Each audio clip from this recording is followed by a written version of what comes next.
Welcome to All Things Esoteric Podcast. This is episode 10 on Neptune, and I am Kate, and Anthony is with me. Hello, Anthony. Hi. Good evening. How you doing?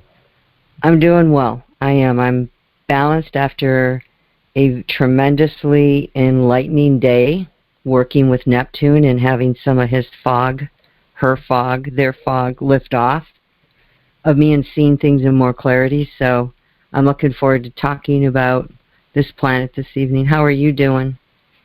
Pretty good. I'm excited about talking about this planet also. Yeah, it's not an easy planet to nail down, so to speak, because of its elusiveness. But I'm also excited to almost get to the end of the planets, which is Pluto and some asteroids left, and then we'll branch out to some very different stuff.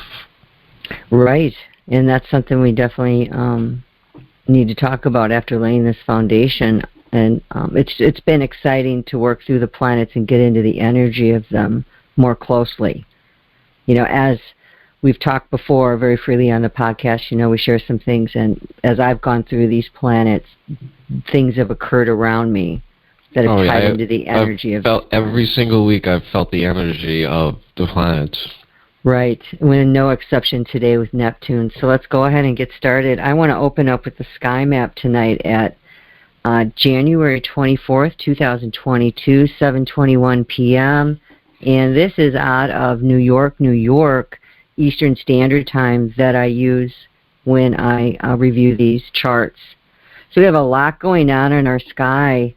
The sun is in Aquarius, so happy birthday to all the Aquarians out there. And the moon is in Libra, and Mercury is in Aquarius. And Mercury has just gone into Aquarius, and then it's sitting in retrograde. And we know that's going to occur, I believe, until February 3rd. And then it's going to release and start moving forward. But this evening in the sky, Mercury and Pluto, the Sun and Saturn are all together sitting with Venus on the opposite side of that. So they're definitely trying to communicate with us. I would say the overall picture there is things of a personal psychological nature with Pluto there, looking at our world with it in Capricorn, how our government has led things, authorities have led things. It's the 10th house of Capricorn. We've discussed this pretty much in length. But with Mercury there stalled out at 1 degree, right next to Pluto and the Sun being the ego in Aquarius, Aquarians have something to say here. And I would say they're rising up. And I saw this today. Somebody sent me a video of a guy named Tom McDonald, and it's called New World Order. And it got 3.3 million views within, I don't know, hours. Like, I'm not kidding. This guy is just blowing it up. And he is a true Uranian midheaven type of guy. And he is talking about Aquarian things, which is, as we know, tied into Uranus. We talked about it so much last week.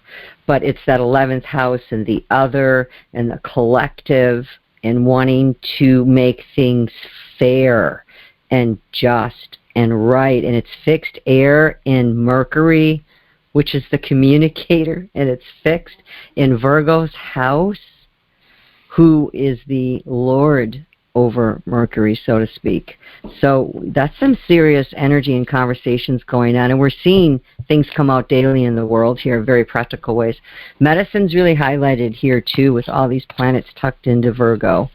So we're seeing a lot of changes. It's something I follow in psychology and mental health, and the way that we approach mental health and our healing. And it would appear that that's a message that wants to be delivered at this time. So Pluto, again, we talked about, is in Capricorn, and it's slowly moving. It will go into the USA return, which is phenomenal, in February, before stalling out a little bit here and there, and eventually moves forward in 2024. So if life has been a little crazy regarding your finances, maybe things with authorities and the government, the hardline way of doing things, then yeah, that's what we're going through. Yep. Right. That's exactly what we're going through. So it's going to go into Aquarius, though. And won't that be amazing? Like, I'm going to have a party. I'm going to have a party in 2024. It's just monumental. It's going to change everything. I do want to bring Venus here into Pluto. They're completely separated. If you recall, they've been having that dance, and we talked about that. And so themes of relationships, Venus, love, and Pluto, the psyche, relationships completely being changed and transformed. They're not, however, very closely together, even though they're in the same sign. There's quite degrees different, 15 degrees, so that's not a tight conjunction at all, which means Venus has moved away from Pluto, has moved away from whatever it was that was tearing down her psyche or trying to get her to change in some incredible ways, because Pluto don't play, which we'll see next week. And so with her in retrograde now, she's stalling and she's contemplating things, and she's trying to figure love relationships out and her relationship with earthly things, because Venus rules Taurus and Libra. We also had the North nodes change. This was huge. Talked about it last week, but they are now in retrograde. So it's like, okay, I want you to really see this Taurus theme coming through in the North node, which is our collective mission, where we want to concentrate and go. And it's sitting in the 10th house of Capricorn, across, not directly across from Pluto, but it's a difficult aspect. I would say it's a 150 degree angle, almost as if Taurus is saying, "Look, I'm on top of the chart, Pluto. You're down lower, and we're going to do this the right way. We're not playing either. You're not playing Pluto at 26 degree in Cap. We're not playing up here either, and we're going to stall out in that house of government, which is Capricorn's house, the 10th house, and we're going to share our messages that we want to seek and establish loyal and stable personal unions. We're all about enduring friendships and reliable connections. We're starting to form these down-to-earth connections with realistic people. So if you've been having, with Pluto and Venus dancing, people that they haven't been truthful, they haven't been honest with you, there's been some deceit, there's been some fog, there's been some Neptune going on in a more negative expression where things just are so foggy you can't see straight. And now with it, moving away from with Venus moving away from Cap and the North Node having these other messages, it's a very strong message that things are changing. And you've heard the song, "This is the Age of Aquarius," and Hair, and everybody's, in the movie Hair, everybody's dancing around on acid and stuff, because it is truly momentous when a 248 rotational planet moves signs. For 248 years, we have had Pluto in Capricorn. We've got Jupiter that has moved into Pisces. That's very important to note, and it is moving forward. It's not retrograded. And Jupiter on with Neptune. So Jupiter is the most beneficial planet. It is blessing, prosperity, help, love, largeness. Wherever Jupiter goes, brings this blessing from God, because Jupiter rules Pisces, and Pisces is the highest spiritual sign, and it rules that 12th house of endings, where things go dark, and all is getting ready to go back into the first house.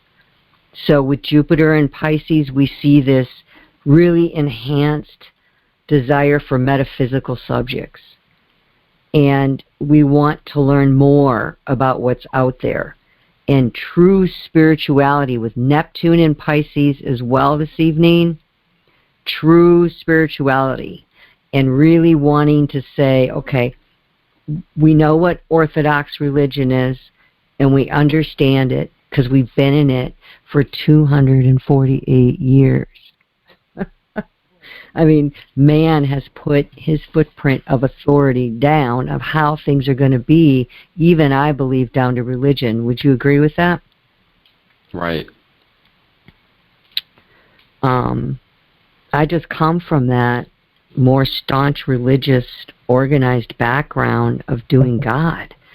And it just didn't have a lot of freedom and a lot of, true, real people. It just was a lot of follow your list and be to church on Sunday and go Wednesday and tithe and turn the other cheek. And I just think it's being addressed in a huge way with Neptune and Pisces, to the point where we're just seeing a lot of things dissolve. Well, what you see here as well is, the church, quote unquote, opening its doors to alternative things that it never used to open its doors to. Yeah, and there's a lot of conspiracy theories on that.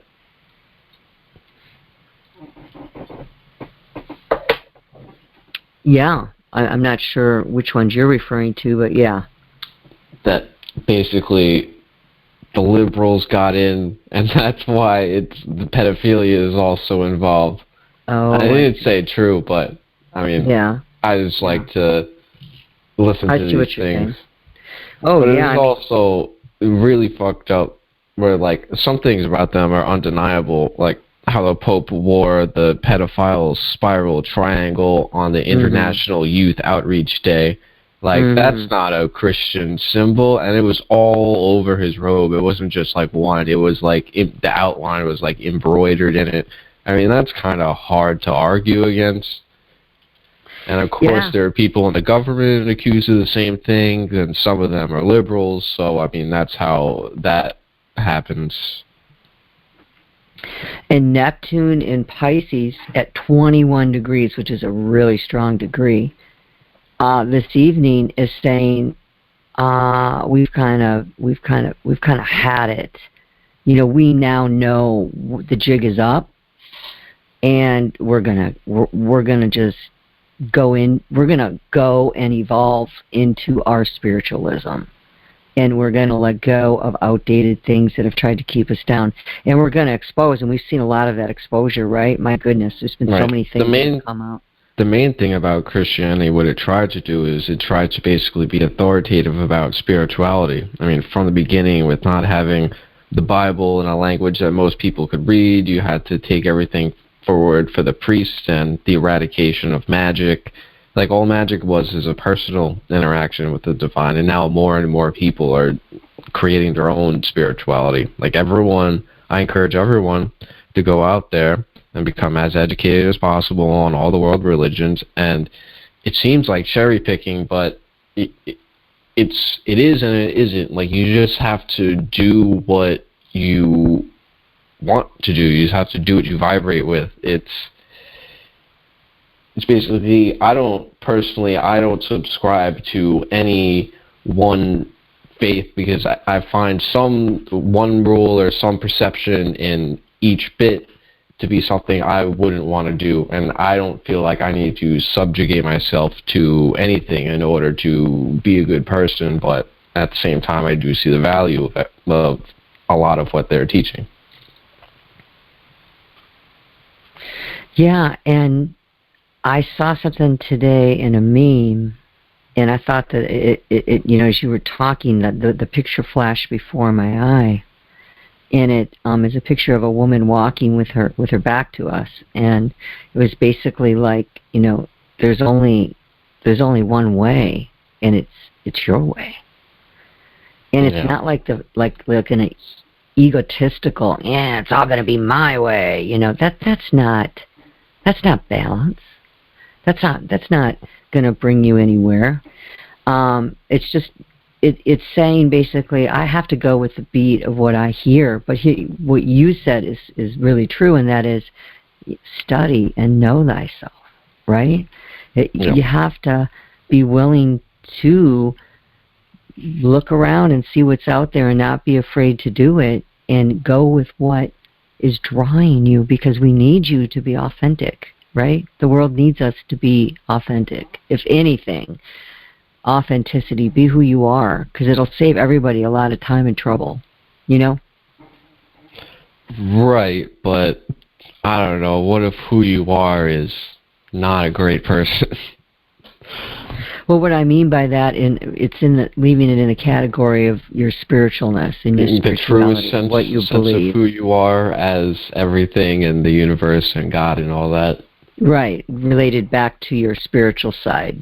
You know, because if you get that right, which we know it, obviously, we know the vibrations of hate and we know the vibrations of love. Do you like to be in hate vibrations? No, in fact, neither does the body. So we kind of know that wherever we're going to go, it's got to be healthy.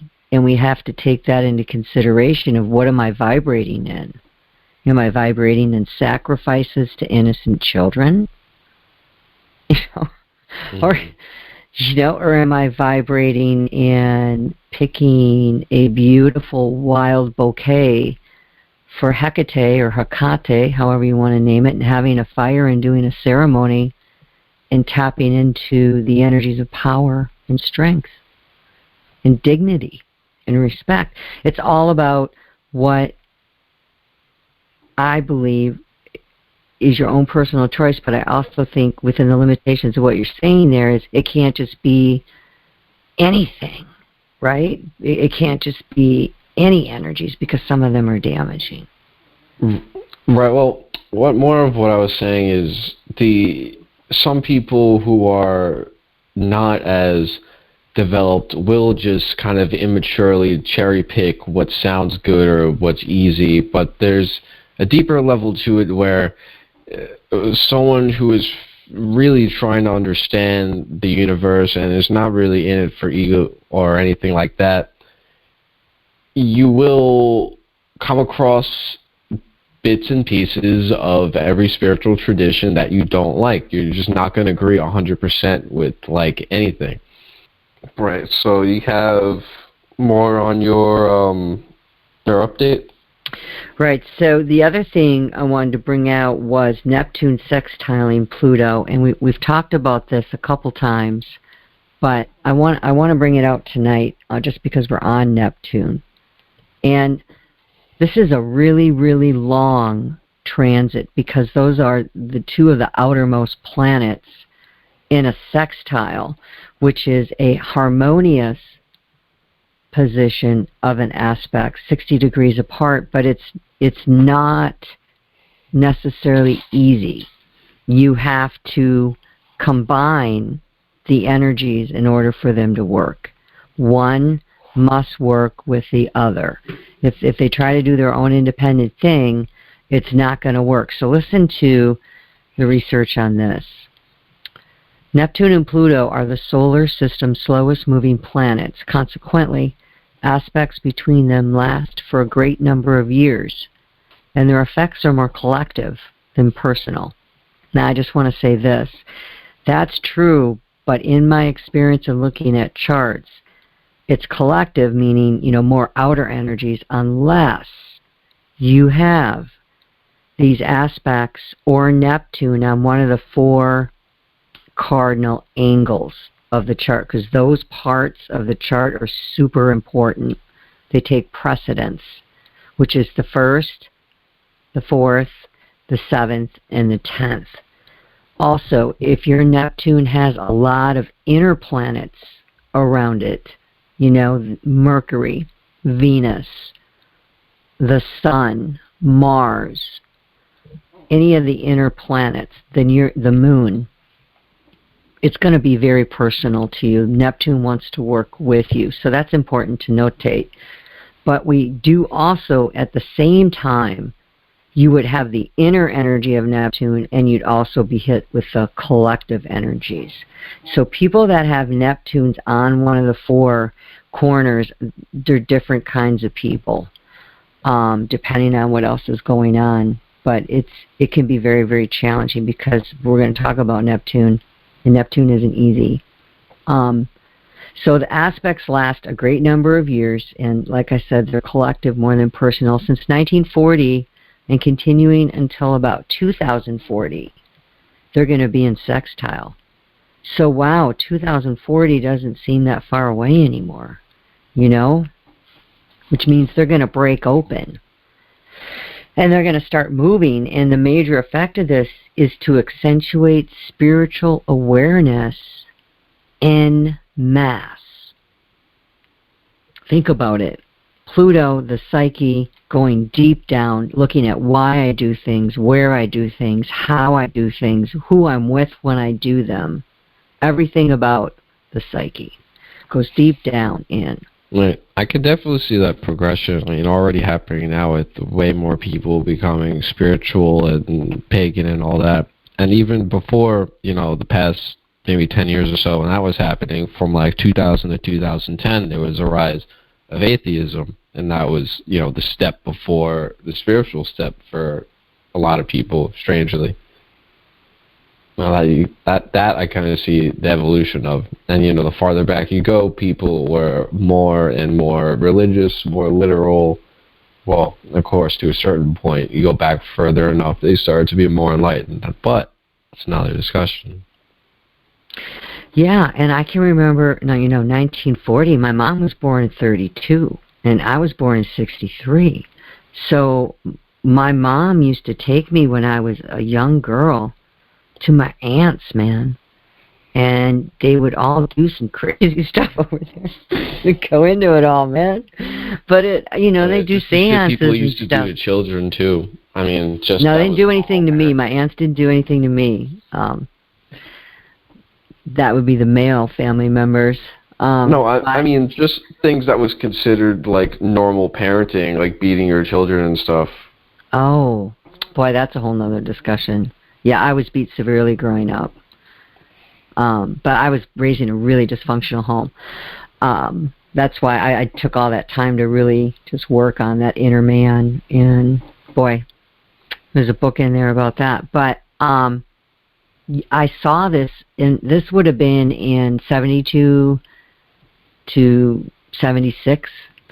So my mom was a part of this, is what I'm saying. Like, we did not go to church, but she did other things. Mm-hmm. And she never really talked to me about it, though. She just, there wasn't any, my mom was an Aries, so there wasn't any discussing anything. There was just cardinal leading, and you followed. But this is part of a generation that's intent on exploring and refining the inner aspect of life and consciousness itself.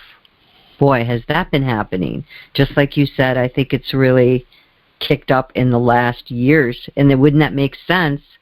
Just think, as we get closer to 2040, it gets more intense because it's going to release. Mm-hmm. And everything's most intense before it releases. And you're going to be aware of this. We're going to be aware of this universal interest. Like, it's going to be everywhere. We're going to know it's really picked up in metaphysical subjects, clairvoyance, all the C's, the clairaudience, clairsentient, and psychic research. So there's going to be some exposure to that as well, about, okay, what really is going on with using the psychic nature, and how has our government used it as warfare. Yeah, I mean, that's been coming out. You can read the declassified CIA papers on remote viewing and stuff. Yeah, have you read those? Oh, yeah. Of course, officially they say that it didn't work and we totally don't do it anymore. Sure, okay. Like, even they have all these documents, like, showing how it worked, and at the end they're just like, nope, didn't work. We don't do this anymore. Right. And we all know that's not true. Yeah. Well, I think even, like, Jimmy Carter got in trouble for admitting that a psychic helped them find that lost plane. Mm-hmm. Well, his wife wasn't his wife? No, that was Reagan's wife. She was into astrologers. Yeah, apparently that's how he avoided assassination that day, because his wife had an astrologer warn him or something. That I did not know. That's fascinating. Well, that's sure true. I mean, I didn't want to believe this stuff until I started looking at my transits and studied my life and went through my history and pulled important dates and things that you can't make up, and they show up in my chart. And so that's when I was like, okay, something's going on with this. I can't explain it. In fact, I thought about that, how Neptunian was just like out there thinking about astrology for like 20 minutes before I caught myself today. Just out there, man, just thinking about astrology in my mind, and I was just like, wow, you know, I can't scientifically prove this, and it really bothers me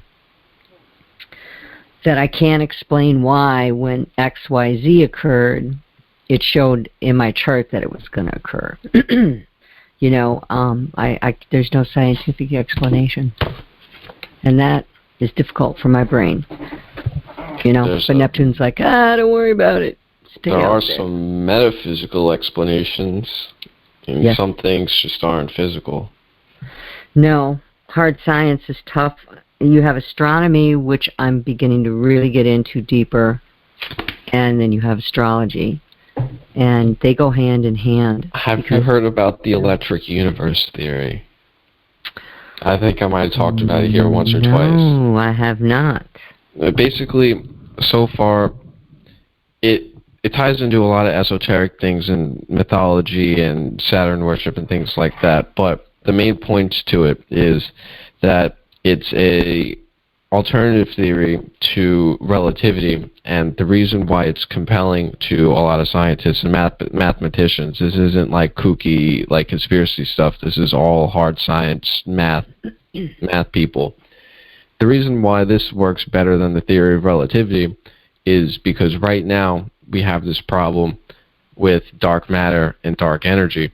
If you don't know, real quick, the whole reason dark matter and dark energy are still theoretical, and the reason they're theorizing it is because when they tally up all the mass and all the gravity in the universe, basically according to Einstein's equations, it doesn't work. They're missing some mass, so they created dark matter. They're missing some energy, so they created dark energy. But the electric universe theory, you don't have any of these problems. The math just works, so it's a better theory on that alone. And any more than that, really, you would have to have like an actual mathematician, scientist explain, but it's worth looking into.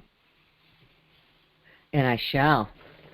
That's very, very interesting. Thanks for sharing that. No, that kind of stuff is just like, wow. How much have we been told that isn't true? And basically also another point to it is that all the gas planets used to be stars. Okay.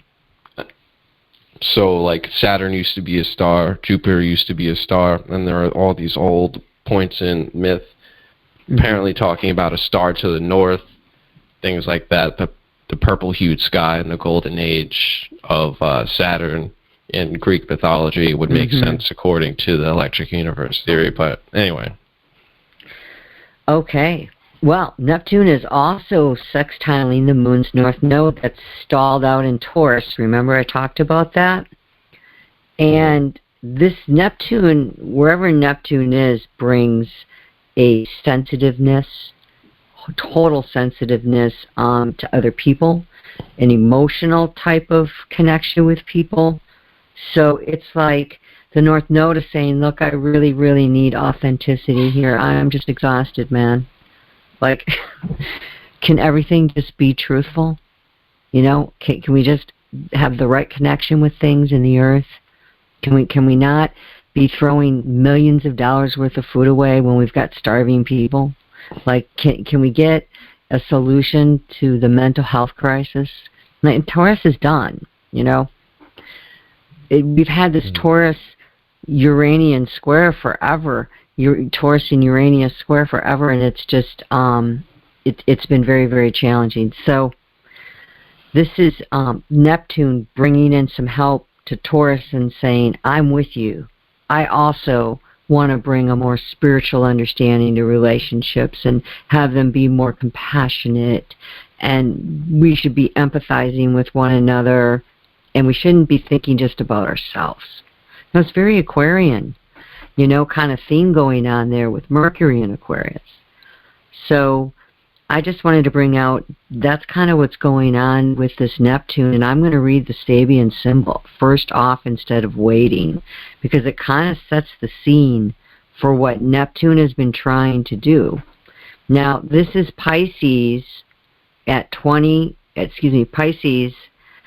at 21 degrees. It's actually 22 because it rounds up when there's more numbers in between, so it's 22. Years in the wilderness, a shaggy bearded Moses explains his new vision to the members of the synagogue. Coming to a religious understanding of the deeper aspects of existence through solitary reflection, confident, quasi-oracular pronouncements to the world at large, kingly authority, living out one's beliefs, putting it on the line even if this brings one into danger, critical, thoughtful response to the conditions of one's times, aggressively promoting some reform, the creation and enforcement of the law, politicians, judges, lawyers, policemen. The two pillars of justice upon which society is based, severity and mercy, law enforcement versus individual liberty. Connecting the metaphysical powers, the electric sky, is that what you just said? The electric universe? That's not like a metaphysical power, I wouldn't say. No, but it's well, what would you say a metaphysical power is? Maybe I'm going something non-physical. Right, and an electric universe is not physical. Well, I don't know, I guess electricity is physical. Electricity definitely isn't spiritual. It's like the hard physical universe. Oh, man. Anyway, we're getting wrapped up in the details. No, this is pretty good, though. You have to think about our personalities and the way we saw that. That's just so the way that we would be. Because you're an electrician. Right, yeah. That, to me, like, electricity is, like, how I'm grounded in the real world. Like, I can think about all this crazy shit all day, but when I'm at work, like, only the physical world matters. Like, if the right wires aren't connected, things are going to go bad. If everything is done right, everything is going to be good. When I change a part, I can see an effect that happens, and it's all physically based. Exactly. And I am not like that at all. I mean, I'm not like that by nature, honestly. It was this job is really against my nature. It took a while to get good at it, but it is helpful for me because it's not my nature. Exactly. Yeah, I'm sure it's serving its purpose, right? It's helping you. I totally get that. I've done placements in my career like that at times. I have Neptune on my ascendant in retrograde, so this is how I'm like. I'm always up there beyond Earth, it seems. So I'm not that I can't ground. I don't want to make that sound like I'm a space cadet. That sounded really crazy, right? No. I can ground like you just talked about with that electricity. It's just that when I think of connecting the metaphysical powers of the sky, then it says, and the earthly power of sexual energy, kundalini. So it's as above, so below. It's taking what's out there and bringing it down to the earthly root chakra, to the sacral, where we can then produce something. Let's say it's not taking it out there and bringing it down. It's realizing what's in yourself is identical to what's out there. Okay, that's excellent, and that is connecting. You're right, but as above, so below is where I was going with that. It's origination. Yep, it's the same concept. But I do see where you're going with that, because that could be really religious. Okay, no. So let me back up. I get you. Right. Because when we talk about the Kabbalah, the whole point is, well, this isn't one of the major points I've been hitting on, but one of the major points within the study, because it's vast, is that each sphere has aspects that apply to the individual and to the universe, the microcosm and the macrocosm, because the idea is you are like a tiny little clone of the universe. That's what as above, so below means on that level. Mm-hmm. Right. I got you. I totally agree with you, too, that we're made of the stars and everything is within us that we need, and we were made that's the point. to connect. I totally am. Right. I'm That's on the point of know thyself. Like, you learn about the universe by learning about yourself, because it's microcosm, macrocosm. Right, and it's instead of staying on your knees and begging and asking a God, it's getting up and being the God. Right. And that's the deepest significance of as above, so below. I think so. And you know, not a God like, here I am, I'm Thor. You know, I'm not talking about that, but a God on the earth in a meat suit. How easy is that? All right. Responsible use of power versus dominating people's mind through hypnotic oratory. And it's also... Go ahead. Well, I guess the U.S. is fucked. Right. We're going to have to go through a whole restructuring. Yes. Everyone's going to have to go. I tell you what, when you think of that song by Billie Eilish, I just listened to it, and it's called Your Power. Try not to abuse your power. It's about taking advantage of a girl, but it's you know, don't be this way. Don't dominate people, man. You don't have to do that. And Neptune in Pisces is exalted. It's in its rulership, so this is the deepest kind of spiritual leadership you can imagine. So it's not going to happen on Earth this time. Like, it seems the leaders in charge now will certainly fail to this test, and everything will be a disaster. I don't know. We'll see. I mean, it's not looking good in the chart. Guys, this isn't like being weird. We're going to have a financial change. Not maybe. It's just a matter of when. If you look at monumental things that have occurred in events that have occurred within countries, and then just go look at the chart, you'll see. Look at the transit of what's going on in that specific city versus the big outer world. And you'll see. You'll see these things occur over and over. And I'm not a predictive astrologer in that when I speak, I like to predict the future. I like to talk about kind of what is, and in transit reports I'll talk about with people individually, but I don't do it for the collective, like make pronouncements, except sometimes when I am talking, I just start channeling and things come out of me. I don't know what to tell you. I think that I work with guides that know what's going on. So if I do end up saying something like that, it isn't something that I meant to say, but I probably won't edit it because, you know, we get in the stream of thought. And I think that there's an energy to all that. So I want to switch gears and go into the history of Neptune really quick.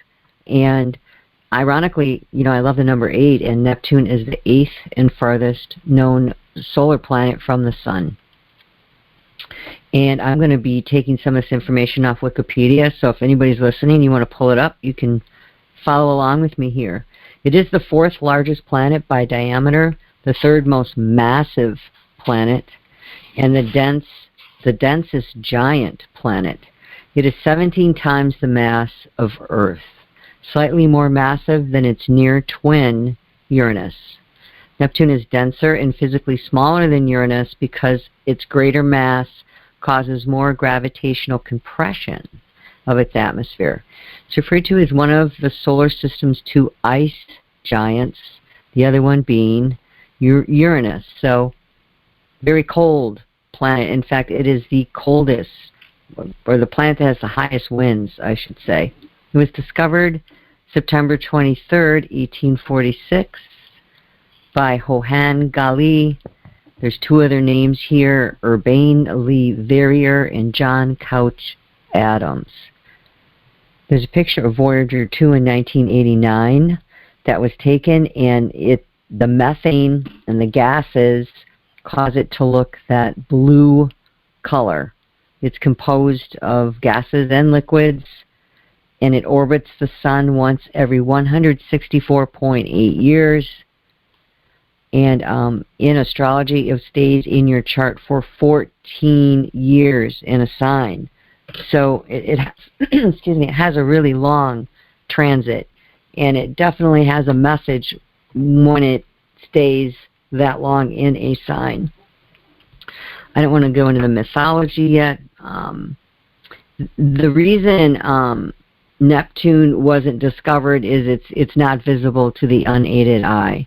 You cannot see it from Earth. So it took a while, and it took some knowledge to come forth, and inventions, I should say, before we were able to finally see it. But Galileo saw it. He thought it was a star, which is interesting because you brought in that planets were really stars. I thought that's so interesting. Neptune's atmosphere is composed primarily of hydrogen and helium, along with traces of hydrocarbons and possibly nitrogen, though it contains a higher proportion of ices such as water, ammonia, and methane. So it has a great dark spot compared to the great red spot on Jupiter, and they've identified these, and they've also now identified a smaller dark spot. So Neptune does have a faint and fragmented ring system, and Neptune does have 14 moons. And it's been suggested that the planet Pluto is a former moon of Neptune, but later that was disproven. And I talked about the orbit. It rotates every 16 hours, and Neptune has different seasons. Some last as long as 40 years, and solar radiation is weak. Its core is the size of Earth, and about those rings, I thought this was interesting. I dug a little deeper. Neptune's exemplary ring system has two main rings. Neptune's ring system is very different from its counterpart of the planet Saturn.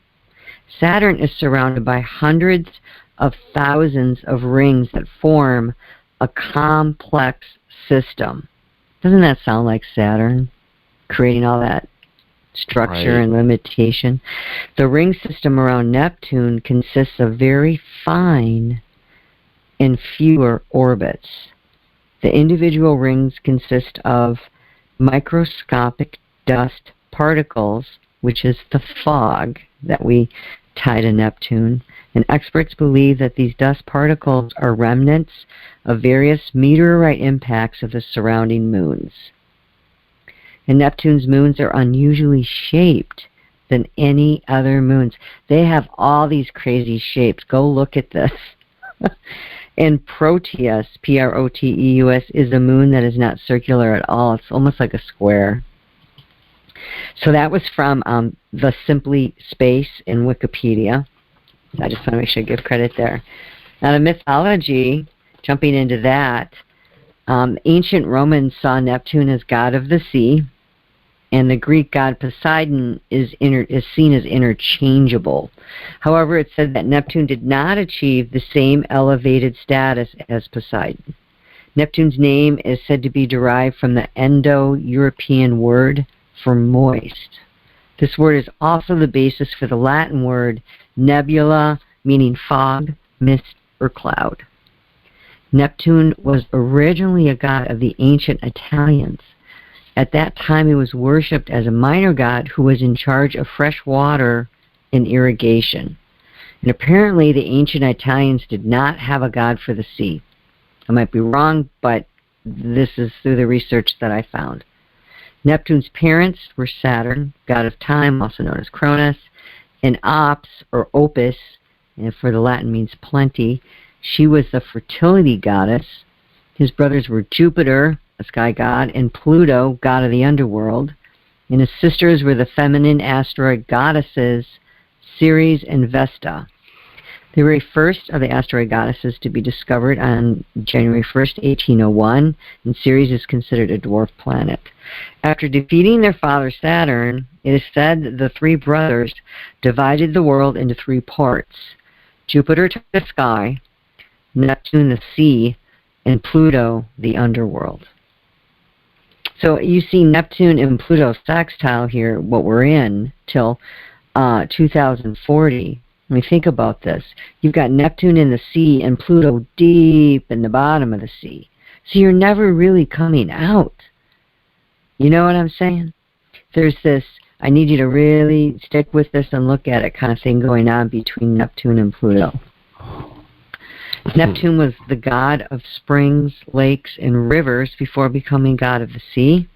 And Neptune was also lord of horses, which is amazing to me because I love horses and I have Neptune on my ascendant. Isn't that interesting? I mean, I never knew, like, why do I love horses so much? I don't get it. Why do I want to ride? Why do I want to own one? Like, what's things really do work out like that. Yeah. Neptune was known for his violent temper, bringing forth tempests and earthquakes. Salacia, the goddess of salt water, was his wife. Neptune had only one temple, which was located in Rome, and Neptune is one of 3 Roman gods to whom it was appropriate to sacrifice bulls, the other 2 being Apollo and Mars. So the Western understanding in astrology of Neptune is Neptune rules over Pisces, the 12th house in the zodiac. Pisces is also attributed to Jupiter, but we're going to stick with Neptune. So Pisces is the last water sign in the zodiac. This is the last sign in the zodiac. So there's something final once we get to the 12th house. And this is mutable water. This is mutable intuition. This isn't cardinal water, Cancer, where she leads with her intuition, or Scorpio, 8th house, fixed waters where it can stay and look at something for a long time and really get in on it. No, this is moving out water in Pisces. This is ebb and flow water, and it's able to be spiritual and not rigid. So that's very important. So there's a significant identification in the 12th house as the final house. And the 12th house is related to retreats from the world, self-sacrifice, our self-transcendence, the parts in us that we know need to go higher to better places. Our service to humanity is here as well. And unacknowledged or the repressed parts of ourselves. And in the sky, the 12th house exists just beneath the horizon. So it's where we get the saying, it is darkest before dawn. That's kind of what's going on there. It's very dark. And the 12th house, Neptune is very far away. And the 12th house is considered the unseen realm.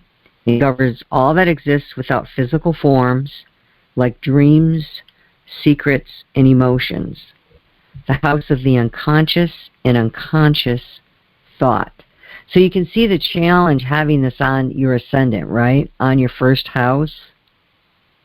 Mm-hmm. Marilyn Monroe had this. And this is, I've quoted her before, where she said, somebody was talking to her about her career, and she's like, I'm just still trying to figure out if I'm a real person. I'm telling you, man, this is some real stuff. I did not get what that meant, having it on my ascendant, until recent years. And if anybody has Neptune on your ascendant, make sure you get your chart and you study it and you see what else is going on there, because you're not crazy.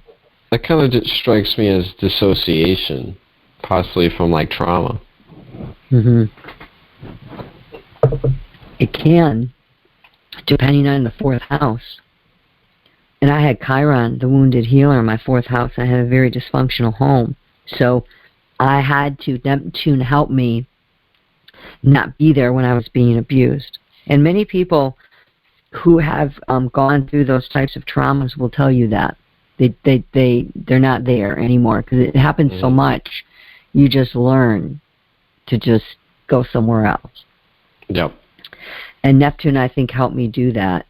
Because, I mean, I was a very practical person with Neptune on my ascendant. As I grew, I became a banker.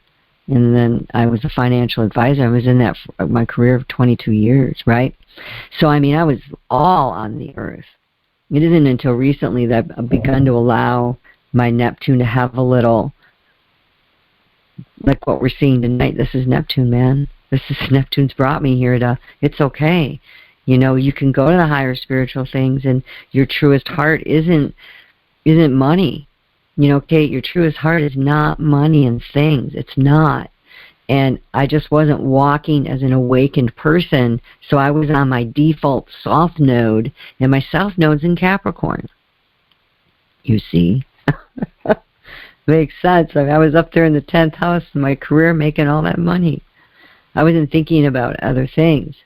But once you learn to work with your own self, and you know thyself, and you begin to do your inner work, you begin to tap into parts of your, I believe, psyche, and also the outer help that's been arranged for us, and that would be the stars in the sky in your chart. And it can help you as you study it. I know that it's changed my life to be able to, when I saw that Neptune was on my ascendant, sitting in retrograde, I was blown away, because it explained so much to me.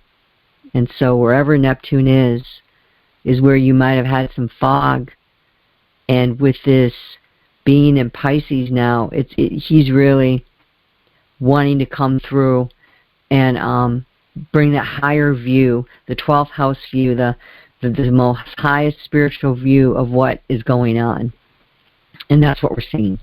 So a quote that I came across, and this is off of labyrinth.com, is this. He said this about the 12th house. The 12th house is likewise called the house of instinct, of dreams, of the hidden world, and the unconscious. It is considered one of the most dangerous houses in the natal chart, but we ought not overlook that its foundation lies straightforwardly in the depths of our psyche. So, you saying that's absolutely true. I have it in the 12th house. The ascendant's considered the first house, but I have it in the 12th house in retrograde, and it's literally 0.7 seconds, minutes. It's 0.7th of a minute away from my ascendant. So it's almost on it. But it is in the 12th house. It was almost like I didn't want to come in. You see what I'm saying? Yeah. And I really need to talk to other more advanced astrologers. But with Neptune on your ascendant being in retrograde, it's like you don't want to move out from that for some reason. You want to stay in it. And that can be dangerous, which is what you were alluding to. So we see the mystic. It's commonly known that if you have Neptune on your ascendant, you very likely can be a mystic. It's the non-mind, the deeper thinker, the spiritual trust and truth, not having to have everything figured out in life, but wanting to think about it. And where our last podcast covered Uranus as masculine in that outward active approach and energies, Neptune is actually feminine. Remember, this isn't gender here. It's not male or female in the gender sense. It's in the manner in which the energy acts and behaves. So Neptune is receptive yin energy, and its higher octave is Venus. I said in the past it was the moon. I am incorrect. It is Venus. So think about this. What do we know about Venus going back to when we did her? That was a beautiful podcast. Venus is just, she's beautiful. She's creativity. Interpersonal connections. The highest of the highest in beauty and love and creativity. And she desires beauty everywhere she goes, and harmony is a big thing about Venus. Harmony with things of the earth and harmony with other people. So we've got this inner faith and peace and treating the process, despite all the storms erupting around us, it's this ability to see the higher of the highest. And it's, basically saying, everything works to the good to those who love God and are called to His purpose. That's actually a verse out of the Bible. It's basically this thing where, if you are walking in truth and you are walking in your higher truth, then it doesn't matter what's going on in Bill or Sue or your mother or, anyone else. You can still be okay no matter that there's a storm going on around you. It doesn't mean you don't care about these people and say, I don't care. It's just saying, I know who I am. I understand I'm beautiful from the inside and out, and I have a connection. So it's this understanding that life is more than what we see. And if we try too hard and get an analytical mind about it, it creates confusion. It's a place where we realize life instead of using rationality. We idealize life, instead of using rationality. And that was something that I think I struggled with in the past. When I first came out of what I was doing all those years, I just was like trying to figure out where I was supposed to land. I knew I couldn't do it anymore, but I wasn't where I was supposed to be. And I think I haven't looked at my Neptune transit then, but I bet you any money it would be in a place where I just kind of was foggy as heck. So non-rational understanding, but profoundly emotional and spiritual connection. It's compassion, too. Neptunians are highly compassionate, unconditional acceptance, universal love, the idea of oneness, and where in our own personal lives, wherever it is, you might need more spiritual insights. So with it being on my ascendant, I don't think that I had a very spiritual life before, if you believe in that, and that you lived before, because I came in with it draped on my ascendant, almost like, okay, well, let's try this, and then you'll see how to be spiritual. Neptunians can be idealistic and dreamy and have lofty ideas and visions, and can take one down to the depths of the seas, man. They can get lost in it, and they can just go down, down, down, because it's a bridge to the mysterious, and it will reveal also it's highly creative. Neptune is known to be highly, highly creative, and a path to mysticism and spirituality. So the sign and the house and the aspects that you have it in, and the condition of the dignities, which we always look at, is how Neptune is going to express its energetic footprint. So Neptune went into Pisces in 2011, and it's going to be there until 2026. So a while yet.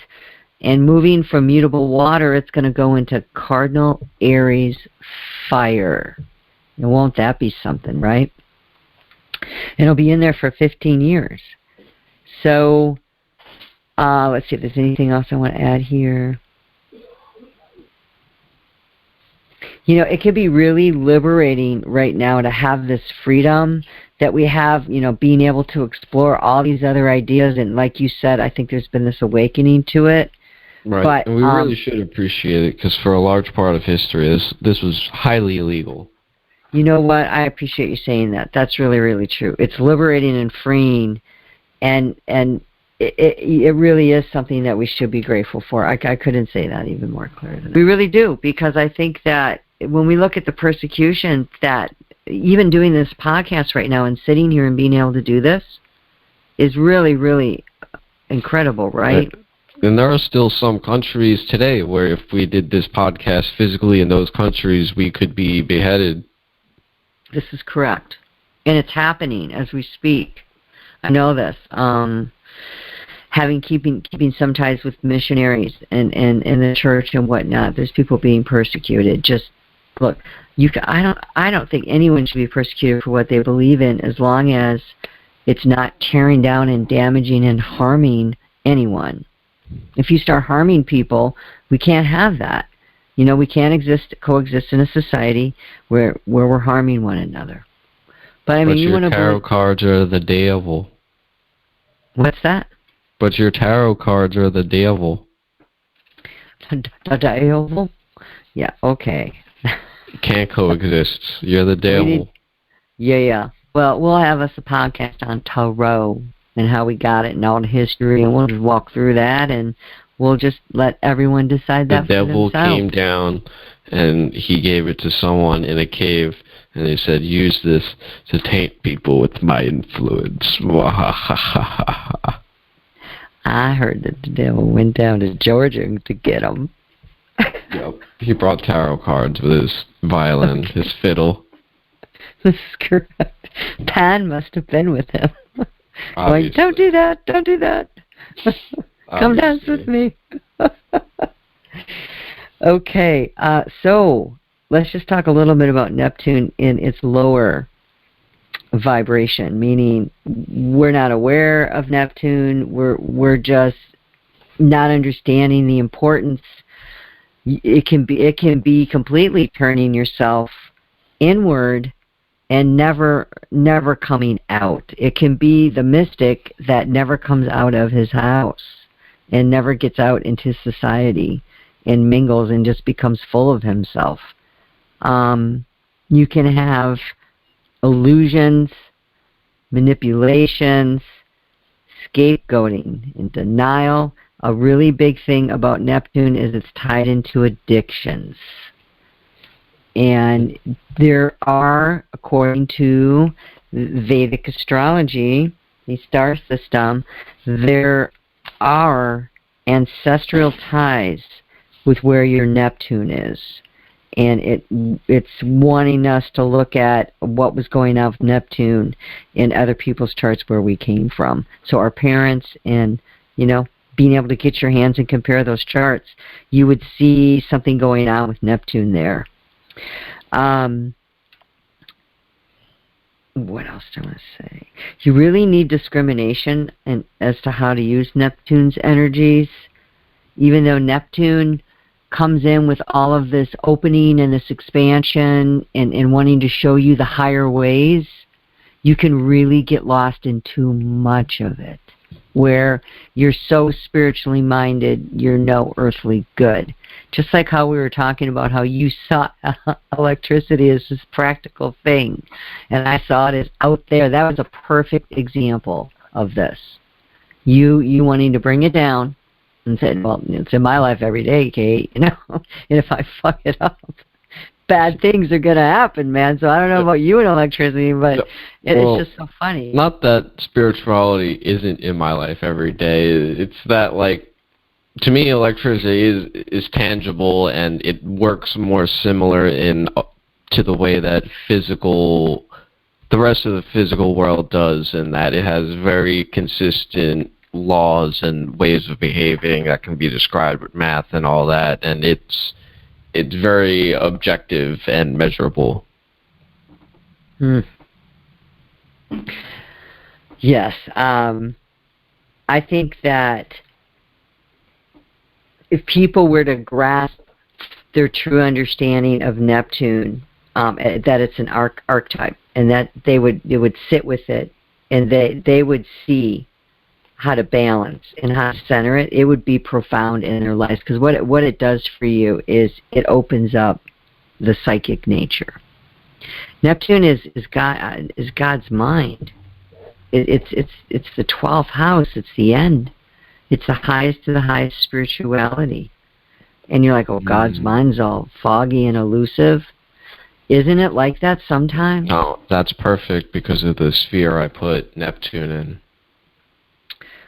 This is the ability to do profound psychic and deep shamanic work, and I think this is where I hear that call of the shaman, and why I love to drum and do energy work through the tones and just drumming and chanting, and I get lost because I'm channeling. I know I am, and I'm doing some great work in the spirit. With guides. And I have Neptune in Scorpio as a Scorpio ascendant. So I'm fascinated with the inner world.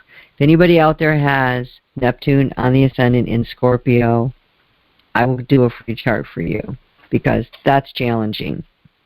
And it took me a really long time to get this, because Scorpio goes down to the depths, to the depths, to the depths of the psyche, and the deepest part of the person. It's like a detective, a psychologist, a deep researcher. They're looking through the microscope. They want to go in actually see the contents of something so they can figure it out, because that's how Scorpios are. They're very logical thinking. They're fixed water at times. They're not really interested in moving out, and not really interested, not that they're not psychics, because they are, but it's a different kind of water. And Hecate, who I work with, or Hecate, depending on how you want to pronounce her, is represented by the sign Scorpio. And I didn't know that, but that's also on my ascendant and on my sun. So Hecate works in Scorpio, which is on my ascendant, but I also have Hecate for real on my sun in the same degree. So I have this double hit of this goddess energy. And when you balance working with Hecate, it can be in your own life just quite amazing. And I guess that's a whole nother podcast for when we go into asteroids. But I've been blown away at how I have the ability to see things in a different light. So with that, I am going to close. Oh, one last thing. KRS brought something interesting in, and that Neptune is considered the magician and the illusionist and magic. So in the Vedic system, Neptune is seen as the magician. Well, what do magicians do? They can deceive. They're illusionists. All right, the magician... Oh, I'm sorry, I didn't want to cut you off. No, that's okay. Go ahead.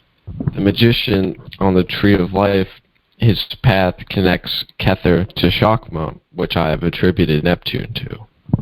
Right. That's probably where they get that. So what I'm saying is it can be really a challenge to have this on one of your four corners, especially if it's in the 7th house. Isn't that where yours is? Let me check that quick. Because that's other people, Anthony, that you're having to work through the fog on. That's why I'm so distant to a lot of people. You know what? It's in your 7th house, in Capricorn. And it's in retrograde. You have a lesson here. Anything in retrograde has a lesson. And it's, you only have, well, no, you have more than that, so I won't go into it. But it's on the cusp of the 8th house and the 7th. So it's fixing to go in that. It's in Capricorn, though. So, yes, that would be why you would have a Capricornian. You would have...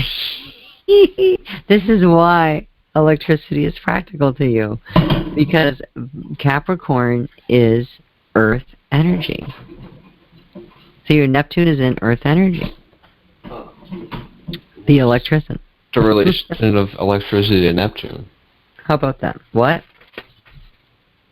How does electricity relate to Neptune? How does electricity relate to Neptune? Because it's the highest of the high. And that is energetic. It's like the super what? You cut out for a second. Connection. Super connection to the highest of the high. It's an energetic exchange of the highest energy. Is it electricity? Yeah. See, and this is where our minds are seeing it differently. I see it as and it comes from burning coal. That's not an energetic exchange with the highest of the high. And that's electricity, right? Is that what you're saying? Yeah. Okay.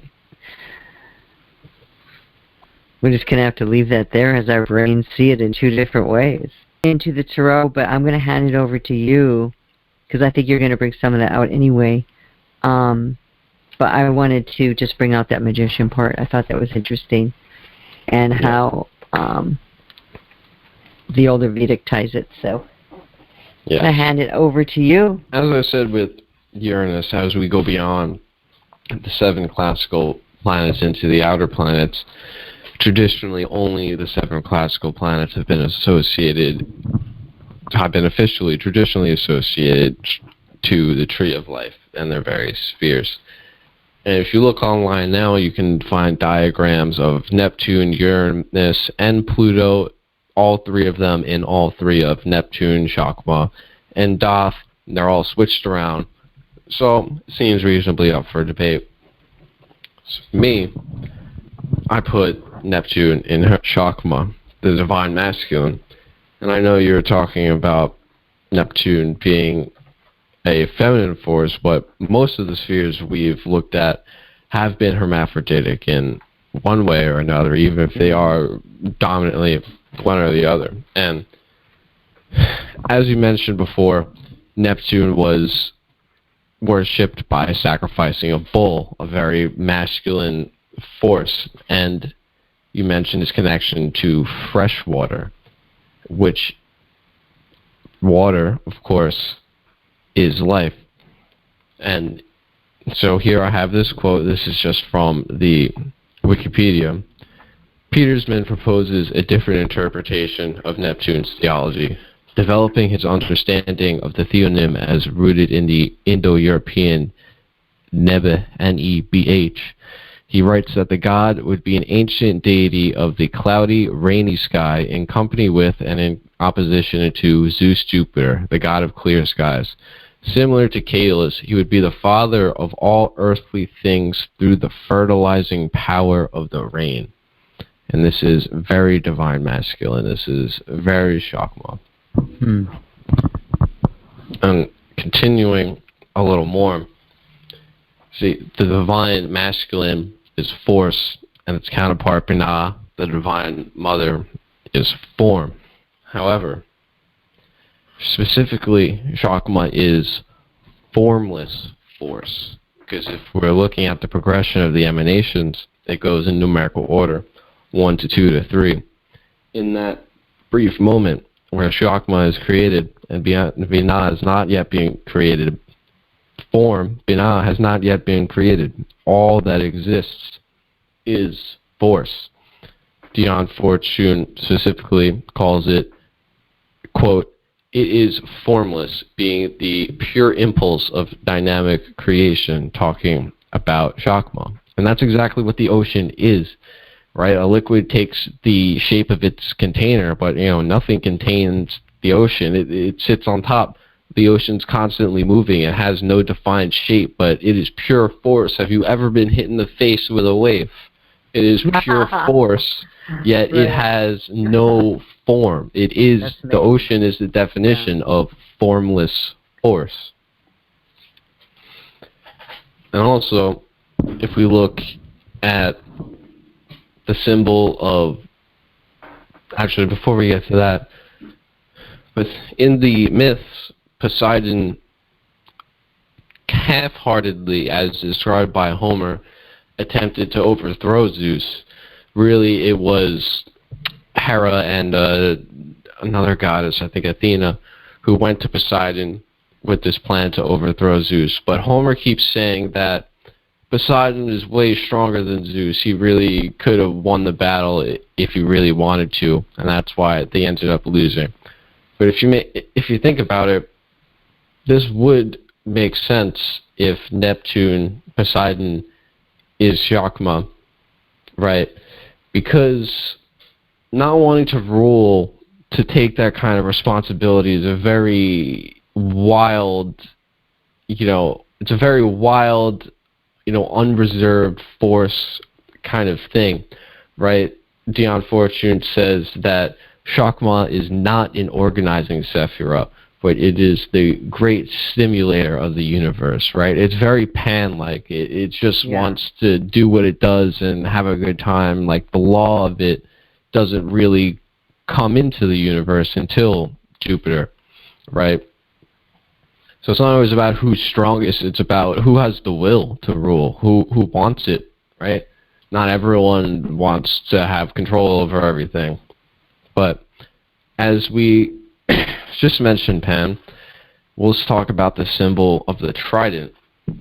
Now, Pan is not traditionally hold the trident as Pan, but if you look at some of these traditional depictions of the Christian devil, it of course is Pan with the horns and the hooves, but he's often holding the trident.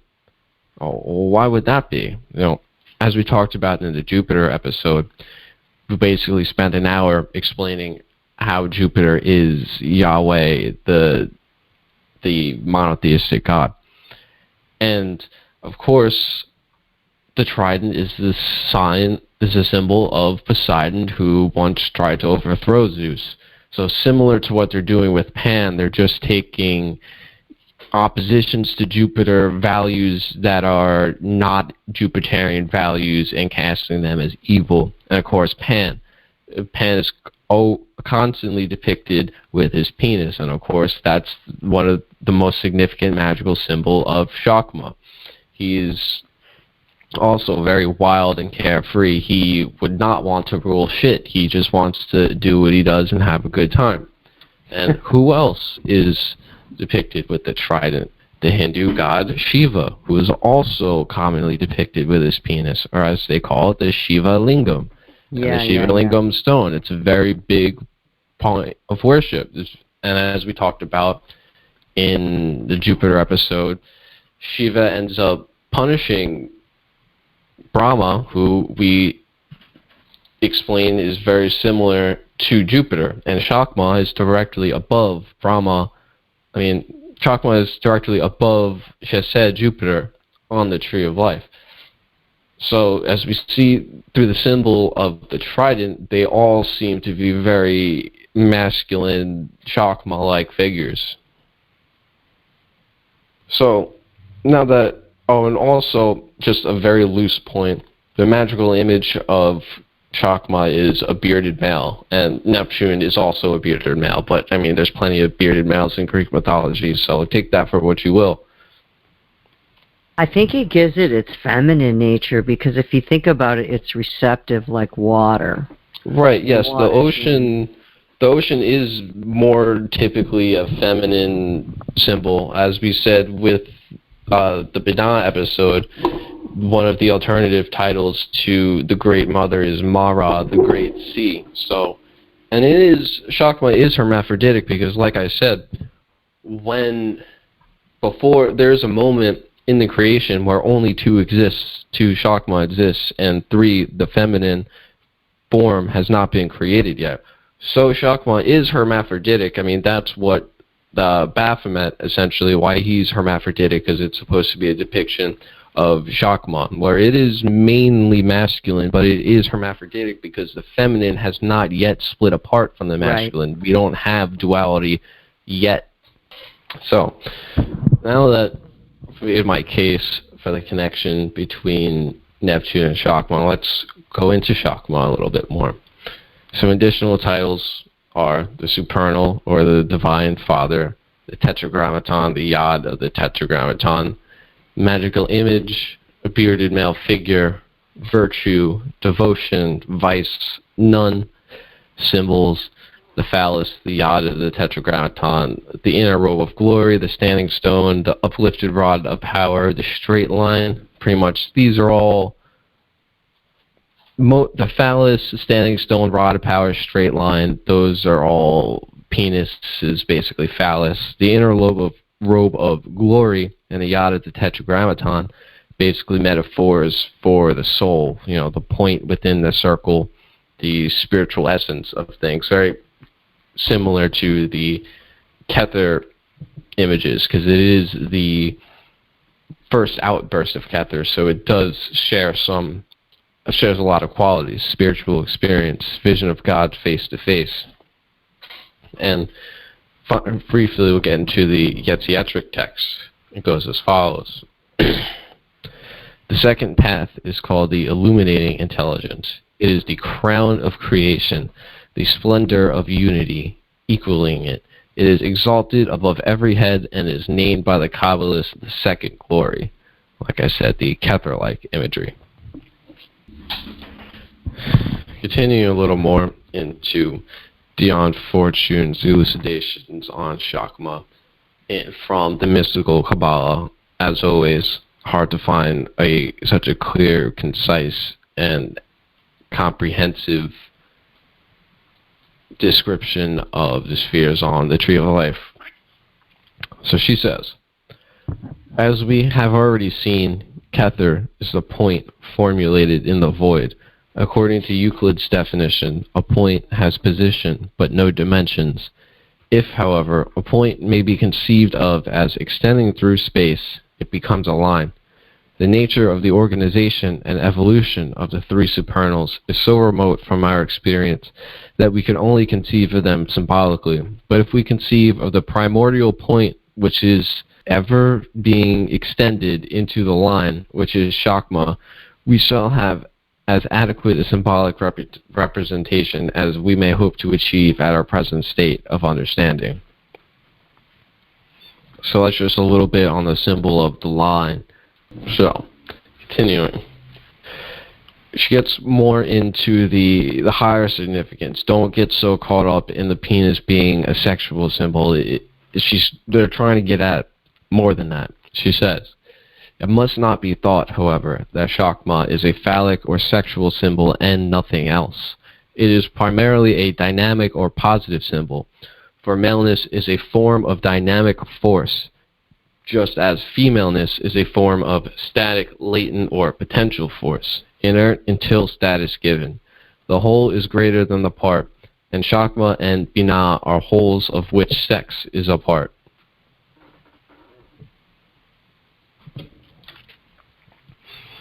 And she continues a little more on this topic. We must distinguish between the fertility rite, the vitality rite, and the illumination or inspiration rite, which calls down the Pentecostal tongues of flame. The fertility cult aims at plain and simple reproduction, whether of flocks, fields, or wives. It belongs to Yesod and has nothing whatever to do with the vitality cult, which belongs to Netzach, the spear of Venus Aphrodite.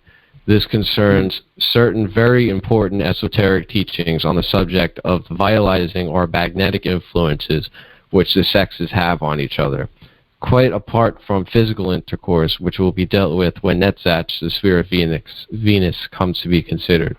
The rites of CHOKMAH, if such it can be called, is concerned with the influx of cosmic energy. It is formless, being the pure impulse of dynamic creation, and being formless, the creation it gives rise to can assume any and every form, hence the possibility of sublimating creative force from its purely priapic aspect.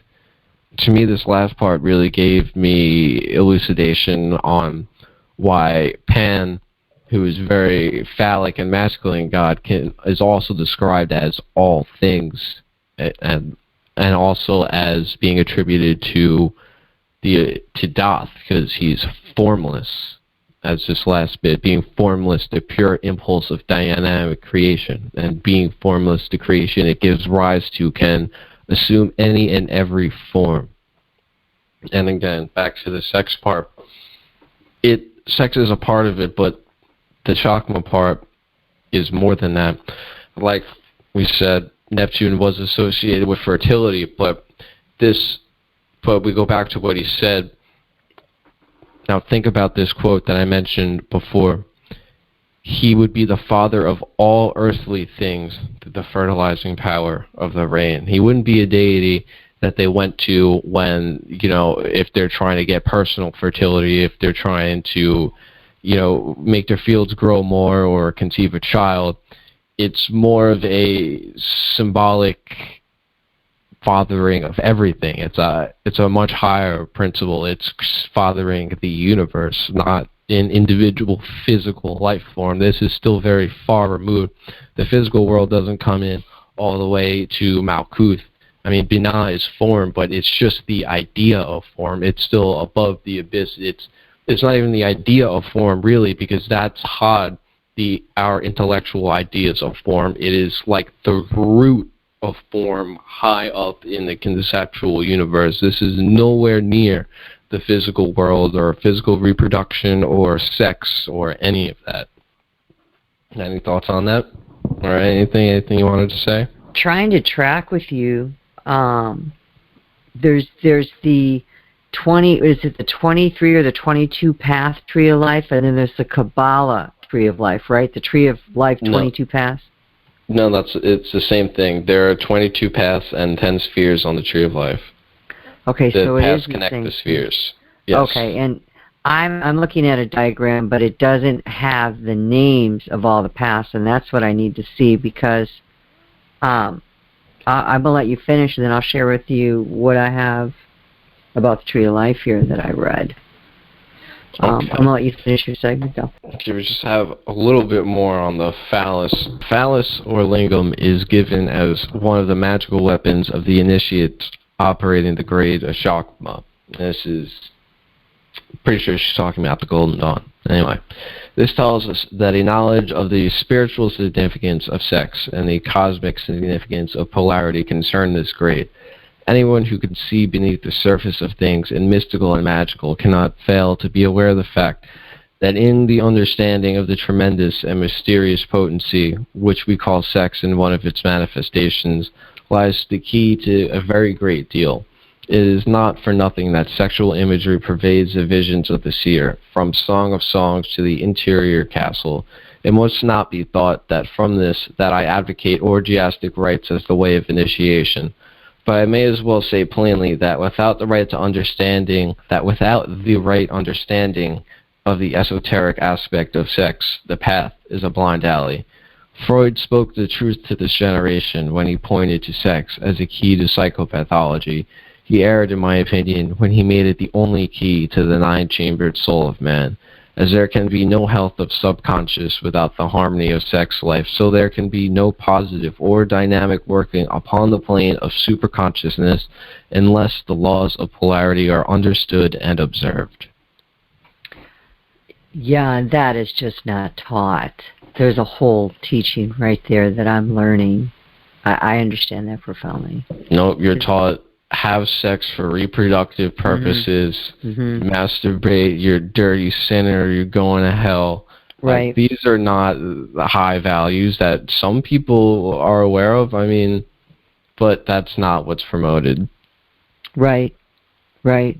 I'm on that same page. I know what you mean. And, there's a lot to be said just about withholding sexual energy, and there's just so much there. Not withholding it like, I'm not going to have sex with you. I'm not saying that. I mean, about storing it and using it in magic. Right. It's sexual energy is creative energy. You create more than just babies. It's the same energy used to create the universe. It's the physical part of it is like the most base, low-level application. Yep. That's the end of. Definitely talk about that sometime. What I have. Yeah. Oh, that's great stuff. That's very, very deep. I was listening very intently, and that's some good research. Thank you for sharing that. That definitely brought us in. I'm looking now at all of the other names besides just the 10, and now I'm seeing this. Because this isn't something, like I said, I've studied deeply, and I'm learning. But she says of, and I mean Pamela Eakins, PhD, from Tarot of the Spirit, because the Hangman is assigned here, and she, I don't know what I sent you, but a little bit more. But I want to get into the Hangman real quick, and this is card 12. It's represented by Neptune here. And when we get into major arcana, of course, these are major, broad, bigger themes. They're the broad strokes versus minor arcana. The 56 cards are the more day-to-day and interactions, and of course containing the court cards. So if you get a major arcana card, then we know that it's important. And when I see major arcana cards come out in readings, I sit up a little straighter because I know that this is something that is important versus just like a smaller thing you just need to work out the details to and it'll be fine. But when they're big themes, they're big themes. So it's time to retreat, withdraw, and surrender to quietude.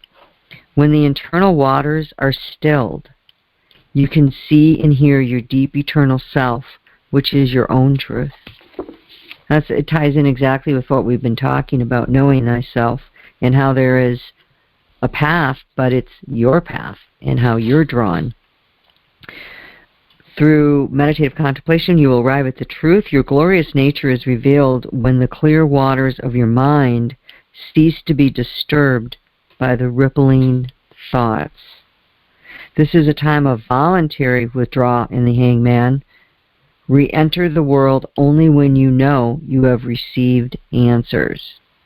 So when we get into this whole Neptune energy, I mean, we're out there. It's a higher. When I say energy, not electricity. I mean, I posted on a video, and go on YouTube and take a look if you don't want to go to Facebook. But it talks about what the planets sound like through NASA, and they actually have them recorded. And if you go and listen to Neptune, man, I mean, you can just hear it in the way that it sounds. So I encourage you guys to do that. But it is the highest of the highest truth. It's causing yourself to suspend your thought and to go into deep, deep, deep meditation, so where the answers really lie. Re-enter the world only when you know you have received the answers. Do not be pushed or agitated by the whims of others. It's really having your true core and knowing who you are. Like I said earlier, the outer world isn't really going to move you when you're in this place. The hangman hanging upside down, that's voluntary, like I said, and he's not stressed out. He's just hanging there. And she says this, Key 12, the hangman, represents the suspended mind. At Key 12, you are in a time and place of surrender. You are letting go. You are voluntarily retreating. You are evolving, and this process necessitates withdrawal. The hangman immerses himself in water, the element of deep understanding.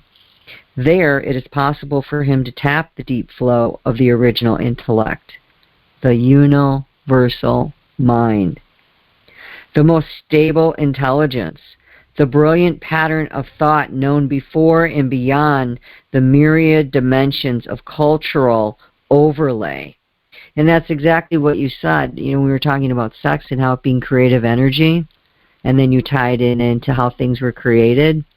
That's what this is here. The original intelligence, because the spheres, as you see in all the Esoteric texts, the spheres are referred to as the intelligences.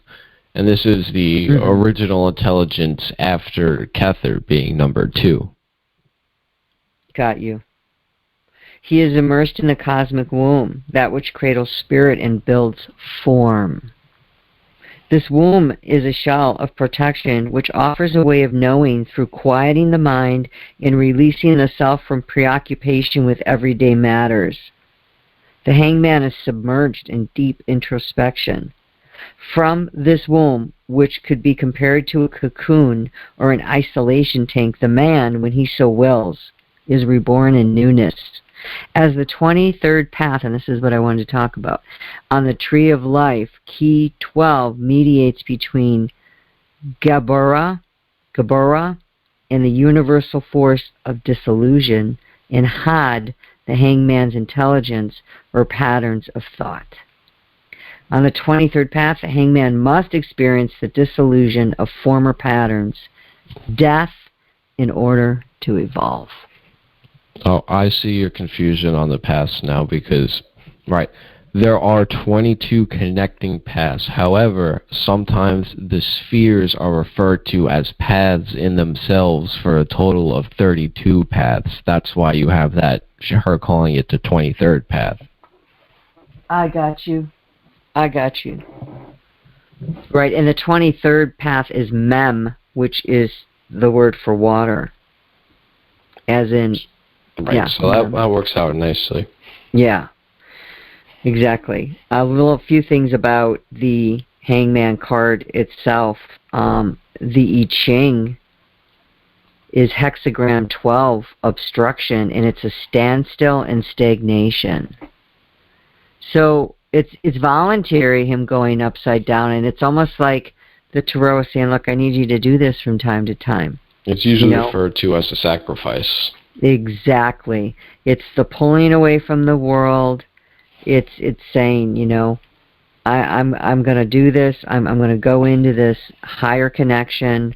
And Neptune represents the 7th chakra, which we know is the crown, and is located at the top center of the head.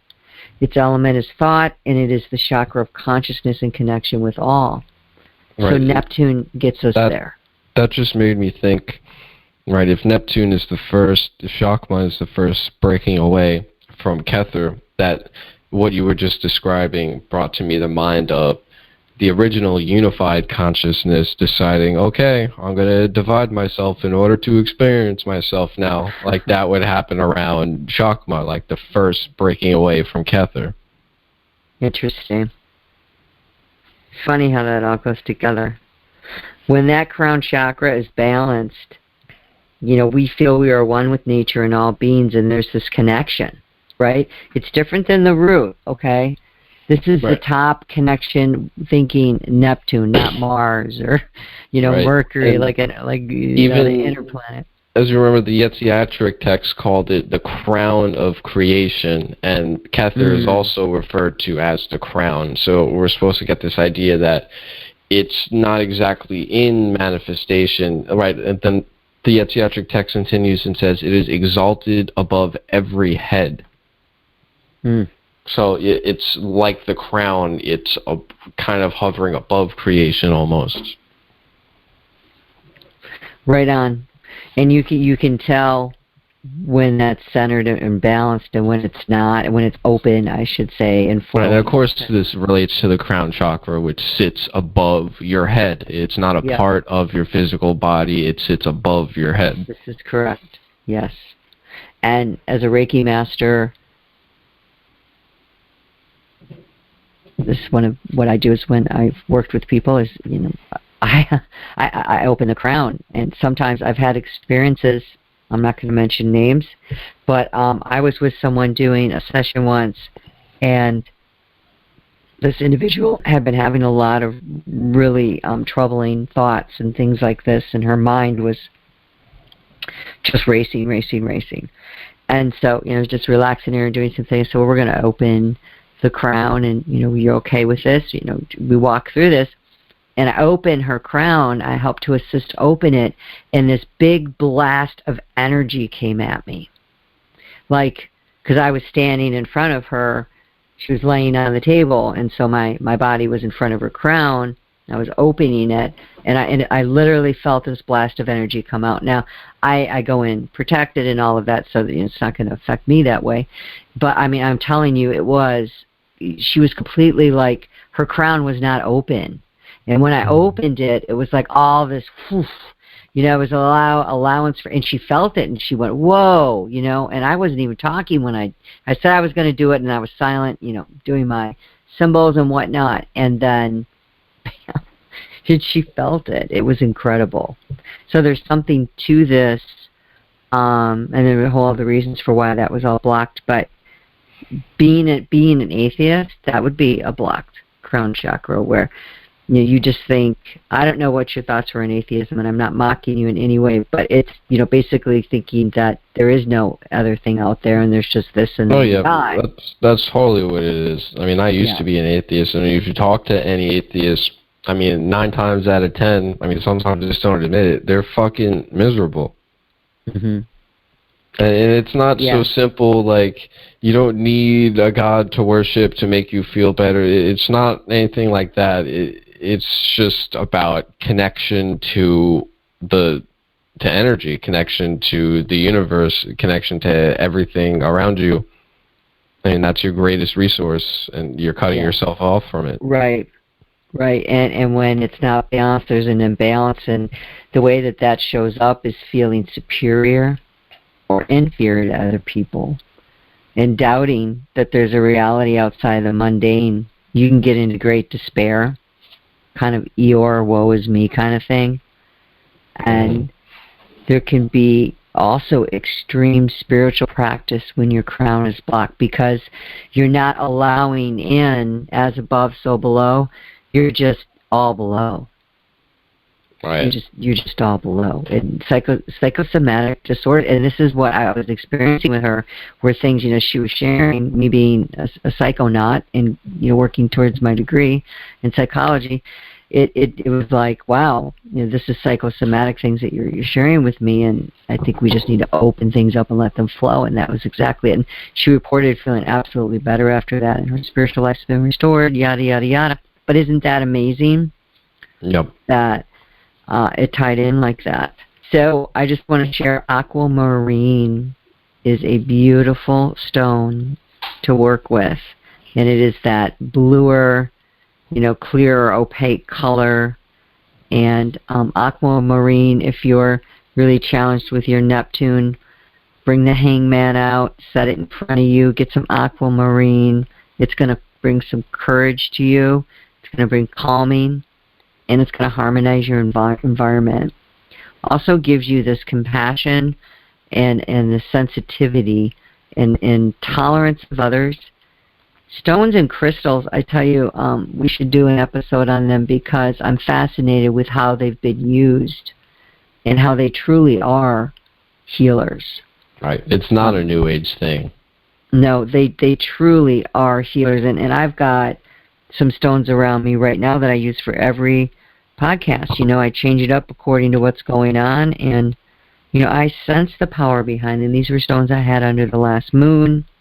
I saved them for special times of, doing channeling work. And, they're all around me. And I know that they make a difference.